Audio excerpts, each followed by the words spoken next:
Hi, it's Alicia, and I am so sorry. Life has been like a steamroller since I started this project, and I have not forgotten about it. And I have just a few minutes today, and I wanted to at least get one video out this week. I wanted to continue with the conversation I started before about refined and unrefined salt. And I want to tell you, first of all, that unrefined salt has over 80 minerals that are absolutely necessary for basic human functioning. We have learned over the years that low salt diets are important, and I think what they mean by that is table salt, and let me tell you why. I want to tell you a bit about refined salt, which you may not know because I didn't. It contains three things: sodium, chloride, and clumping agents. Okay, let's just, I don't want to know, but there it is. And here's how salt is refined. It's mechanically harvested and then made into a brine, which is salt and water solution. And then it's chemically treated to remove the minerals and impurities. Impurities, by the way, being all of the minerals. Those are the impurities that they're removing. And they do that with sulfuric acid and chlorine.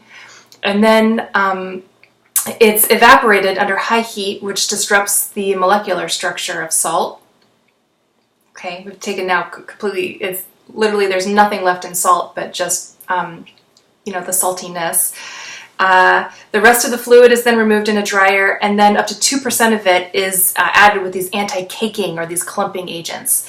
And then they add sugar so that they can put in these iodides that aren't stable in salt, so they add a little bit of sugar to your salt, so you're getting sugar in your salt, which makes absolutely no sense. And then they have table salt. Table salt has literally no salt left in it besides saltiness, or at least what I think of when I think about salt. I think about sea salt. I think about what I get in my nose, my eyes when I'm in the ocean. Why do they do this? One, it's a lifeless product. That means that it can stay on the shelves for literally ever. It will never go bad, which is great for profits. And two, manufacturers have this misguided belief that if something is white, then it looks pure and clean, and it's what people want to buy. And so that is what you have probably in your pantry that says Morton's or something like that. You should immediately get rid of that. And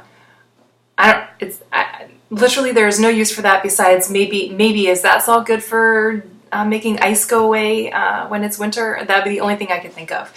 But let me just quickly say what it is about unrefined salt. It contains all of the elements that are necessary for life. That's just like, okay, I should stop right there.